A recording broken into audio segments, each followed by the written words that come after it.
Are you ready? Are you ready? Wait for it. Look for it. It's there. Are you ready to soar? Are you ready to explore? Are you ready to live your life the way it's meant to be lived? Let's reach new heights. Let's climb that mountain together. You can do it. Come on. Join me on a yogi venture.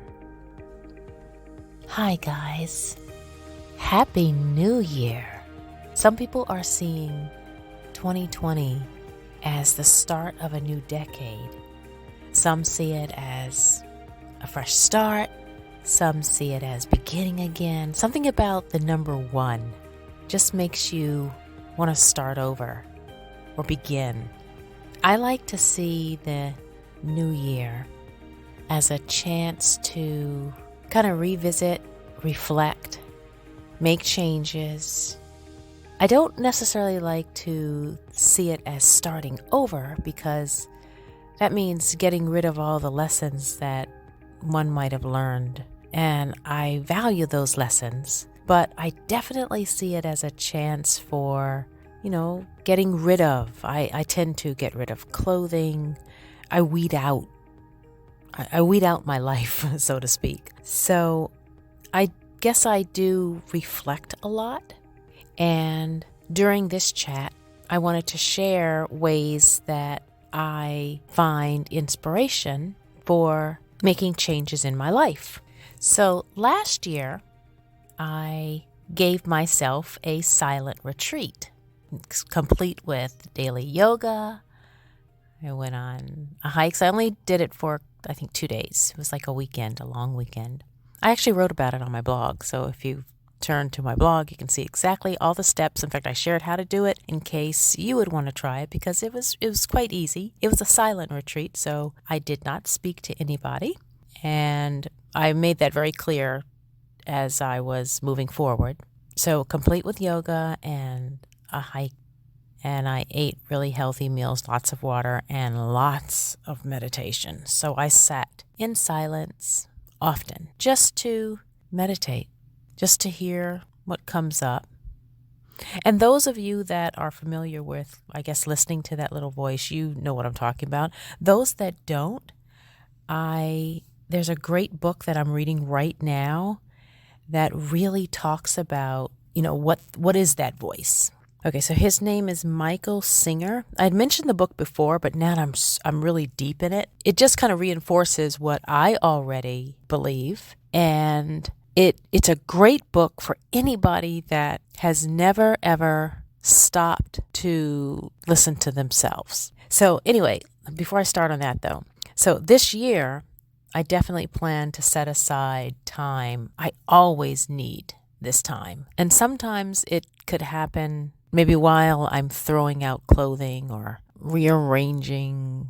I just like to kind of disrupt a little bit. I like to make the change because I believe that when you get rid of, you make space for other things. Not necessarily tangible things, but opportunity. I know you've heard that saying. What does it say? It says, you can't keep doing the same thing and get a different result. Well, I feel that also matters with, you can't keep things in your life that are no longer serving you, because when you get rid of things, it opens up opportunity for the things that really matter. So anyway, that's one of the reasons why I like to get rid of things. And I feel like the first day of the year, January 1st, it just makes sense to start clean, start fresh. So I was talking about one of the book that I really enjoy, that I'm really enjoying reading, Michael Singer. And the name of the title of the book is The Untethered Soul, The Journey Beyond Yourself. And the language that he uses to describe a relationship with yourself, he calls it your inner roommate. I love that.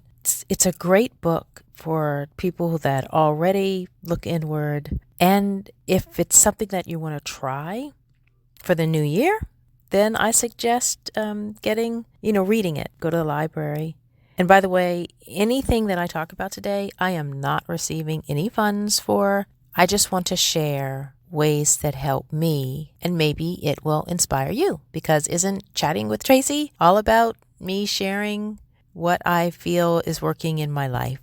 So this book so far, I really am just wild about, and it's really making me look inward, having lots of conversations with my inner roommate. So Michael Singer refers to your inner roommate as that voice that just doesn't stop in your head. Like if you're looking at something, that's the voice that gives you an opinion, or I like that, or I don't like that, and he delves in deep with this voice. I find inspiration from podcasts too. My top 3 in terms of looking for maybe spiritual guidance or self-help, I find these 3 podcasts. These are the ones that I turn to. I listen to Kate Snowise. Now, she's a life coach. She has majored in psychology, and she mixes positive psychology with wisdom and modern spiritual thought.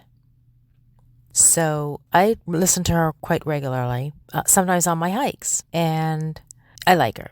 Another one I listen to is Oprah's Super Soul Conversations.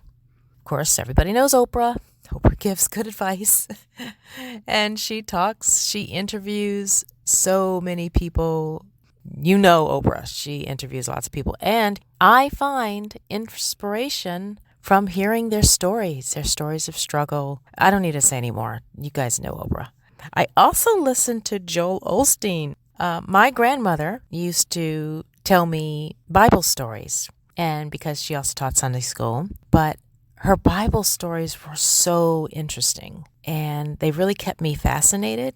And when I listen to Joel Osteen, he talks about stories, and then, he relates them to real life, and it's just kind of simple. His messages are usually quick and less than maybe 30 minutes. Again, an easy walk, and it inspires me, and that's these are the 3 that I really go to, particularly if I'm feeling a little down and I just need to kind of tap into maybe a higher power, something beyond myself. These are my 3 go-to. So moving forward in 2020, maybe you'll try some of these suggestions. Maybe if you get stuck, or if you want change. And if you're one of those people that says, oh, I go to church and that's enough, then that's great. But if you also want a little bit more, maybe outside of your Sunday service, there are opportunities out where you can constantly get your message. And your message can come to you in many different ways. I try to keep an open mind. Like if somebody recommends a book or recommends a podcast, I'll listen. And, if it kind of resonates with me, then that's great. That means I've learned something, new. And if it doesn't, then that's okay too. But, at least I gave it I gave it a chance. And I also think that that's what self-growth is all about. It's about giving things a chance that you might not necessarily think you would do. Anyway, 2019 taught me much about just believing and moving forward. And so I don't know what 2020 holds, but I would love to continue learning and facing fear and being inspired and having faith. So I'll tell you how my silent retreat goes. I don't think I'm going to go as big as I went last year, but I definitely am going to take some time just to reflect. And I'll let you know how that goes. And if you have ways that inspire you, please share them. I am getting a few comments and suggestions, and I love that. So I'm open. I'm trying to keep this chat real. Chat with me. Okay? Brian Dyson says, don't give up when you still have something to give. Nothing is really over until the moment you stop trying. So go ahead and think about that for a moment. Let it stir. Well, that's it for the very first episode for 2020. I'm looking forward to the future, chatting with you. Until next time, let's make 2020 a fabulous year.